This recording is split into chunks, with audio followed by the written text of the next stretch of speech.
নাগরপুরে নিখোঁজের 3 দিন পর অর্ধগলিত লাশ উদ্ধার। আসসালামু আলাইকুম, আপনারা দেখছেন নাগরপুর নিউজ 24। টাঙ্গাইলের নাগরপুরে নিখোঁজ হবার 3 দিন পর পাটক্ষেত থেকে উদ্ধার করা হলো শওকত মোল্লা নামের এক ব্যক্তির অর্ধগলিত লাশ। সে উপজেলার সহবতপুর ইউনিয়নের নলসন্দা গ্রামের মৃত জয়দ আলী মোল্লার ছেলে।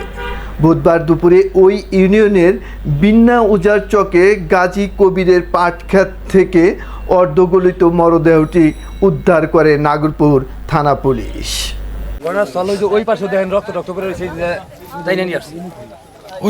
পরিবার ও স্থানীয় সূত্রে জানা যায়, সোমবার 29 জুন সন্ধ্যার পর থেকে নিখোঁজ হয় শওকত মোল্লা।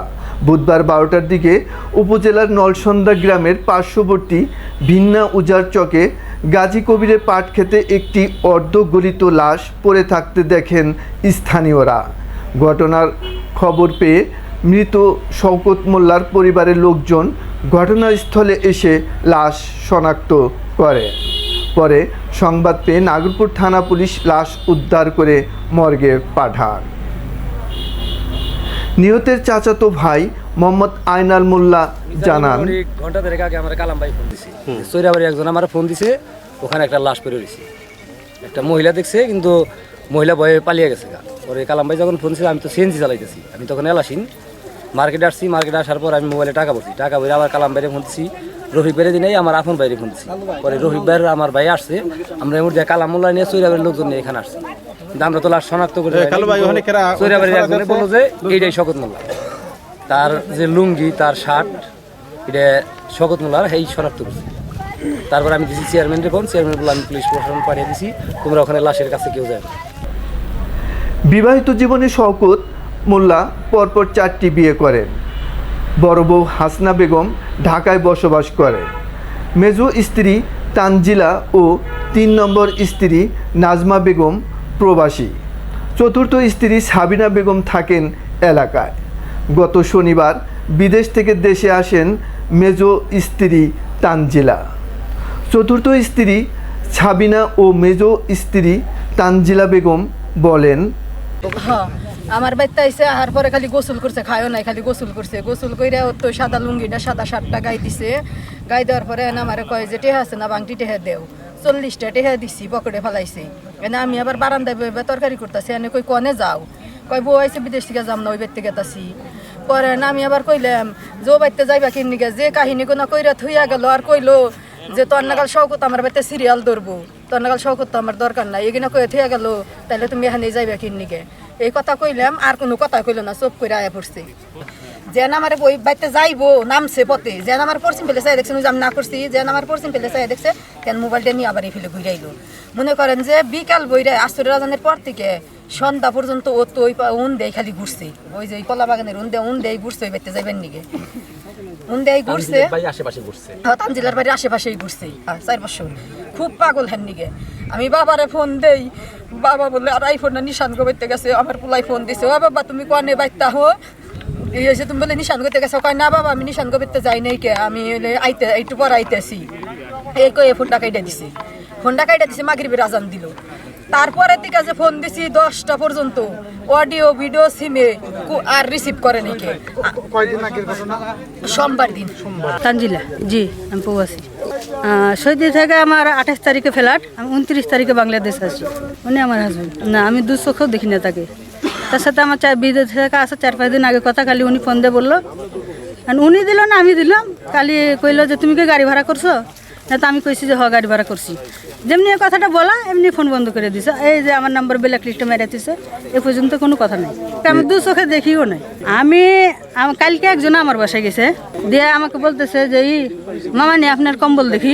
কম্বল তো আছে বড় ঘরে, আমি ঘুমাই ছোট ঘরে। কয় তাহলে ছোট ঘর দেখুন। আমি আবার চাবিটা দিয়ে দিলাম, হে নিজে খুললো। আমি আবার ভাত খাইতেছিলাম, এখন উনি বললো ঘরে ঢুকে যায় কি করছে না, আমি আর পিস যাই নাই, আমি ভাতই খাইতেছিলাম। এখন কয় মামা নি তাহলে তো কাম হইলো না। মামনি কী কথা কাম হলো না কেন, কী কথা কন? কয় মামাকে বলে খুঁজে পাই না, তাই আপনার ঘরে দেখ বেড়াইছিলেন।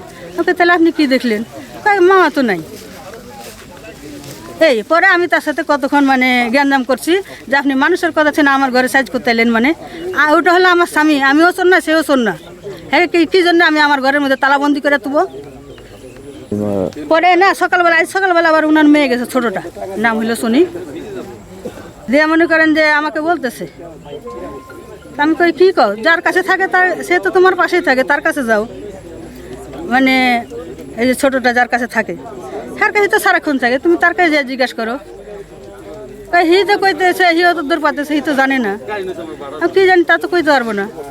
যে আবার ওর মেয়ে কইলো যে তাইলে আপনি এখন কোনে যাবেন, আমি কই টাঙ্গাইল যাবো মার্কেট করতে, হের গেলে কোনো মার্কেট টার্কেট করি নাই, তাই যাবো মার্কেট করতে, আবার যাবো চাপাই আমার বাপের বাড়ি।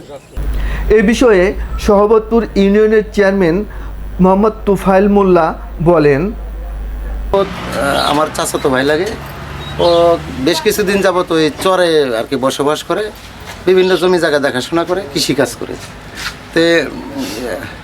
তে কে বা কাহারা করছে আসলে এটা তদন্ত সাপেক্ষে স্পষ্টই বেরিয়ে আসবে আমার ধারণা। তারপরে ও কিছুদিন আগে ইউনিয়ন পরিষদে গেছিলো আর কি একটা দরখাস্ত নিয়ে, মানে ওরে মানে মারার জন্য হুমকি দেয় এরকম একটা দরখাস্ত নিয়ে গেছিলো। পরে আমি কইছি আমি গ্রামে বসে বিষয়টা শেষ করে নিই, মানে তারপরে ও একটা জিডিও করে রাখছে ওর নামে, এ বিষয়ে একবারে থানায় লিখিতভাবে একটা জিডি করে রাখছে। এবং কিছুদিন আগে একটা মামলা মকদ্দমা নিয়েও ঝগড়াঝাটি হয়েছে, সে বিষয়ে আছে। যার তদন্ত সাপেক্ষে আর কি বিষয়গুলো স্পষ্ট হবে। তবে ও 3-4টা বিয়েও করছে, আর বউরা বিদেশ থাকে সবাই, বউদের সাথে ওইরকম কোনো মনোমালিন্য নাই। কিন্তু বিষয়টা অত্যন্ত দুঃখজনক এবং মর্মান্তিক যে এইভাবে একটা মানুষকে পাট খেতে নিয়ে মানে জব করা হবে, এটা আসলে মেনে নেওয়ার মতো না। নিখোঁজের বিষয়টা আমি আসলে গেছিলাম কক্সবাজার, আমি আজকে আমাকে ফোন দিছে যে একজন লোক মারা গেছে। কে মারা গেছে বলতে পারতেছে না, আমাদের মেম্বার সাহেব ফোন দিছে, উজ্জ্বল মেম্বার, বলছে যে একজন লোক মারা গেছে। পরে থানায় আমি ফোন দিলাম, বলে যে পুরুষ না মহিলা, কারণ মহিলা হলে মহিলা পুলিশ লাগবে, আর পুরুষ হলে তো পুরুষই। পরে একটু পর আবার আমার চাচাতো ভাই আয়নাল ফোন দিছে যে ভাই ও তো শওকত মারা গেছে। তো এইভাবে আমি আজকেই জানতে পারছি, নিখোঁজের খবরটা আজকেই জানতে পারছি। ওই যে মান্নান নামে একটা লোক, ওর নামে আর কি অভিযোগ দিতে গেছিল।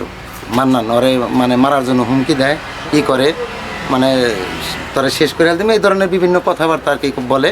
ওই ব্যাপারে আমার কাছে অভিযোগ দিতে গেছিল, এবং অভিযোগ লিখিত অভিযোগ আছে, সেটা আমি গ্রহণ না করে আমি বলছি যে ওটা গ্রামে বুঝুননি, আর ওই যে কাগজপত্রের ফাইলে মনে হয় রেখে দিছে, ও পরে ঘুরিয়ে নিয়ে আসছে আর কি অভিযোগটা, যে আমি ওটা গ্রামের বিষয় সমাধান করুন। লাশ উদ্ধার প্রাককালে নাগরপুর থানার officer in charge OC Mohammad Zahurul Islam আমাদেরকে জানান, আমরা একাধিক মাধ্যমে আমরা সংবাদ পাই, এলাকার লোকজন এবং ইউপি মেম্বার এদের মাধ্যমে আমরা সংবাদ পাই আমরা ঘটনাস্থলে আসি। ঘটনাস্থলে এসে আমরা মৃতের যে ছেলে সোহেল, ওনার মাধ্যমে আমরা শনাক্ত করে আমরা লাশটা আমরা দেখি। দেখার পর আমরা সুরতল রিপোর্ট করি। সুরতল রিপোর্টে দেখা যায় যে তার একাধিক কোপের চিহ্ন আছে। অজ্ঞাতনামা ব্যক্তি কে বা কারা তাকে মেরে এখানে ফেলে রেখে চলে গেছে। তার আমাদের তদন্ত কাজ চলছে, আমরা আইনি প্রক্রিয়া আমাদের চলছে।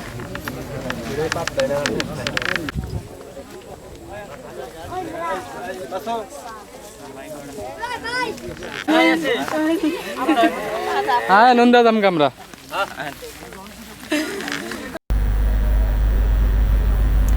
শওকত মোল্লার লাশ উদ্ধারের পর এলাকায় দেখা দিয়েছে নানা গুঞ্জন।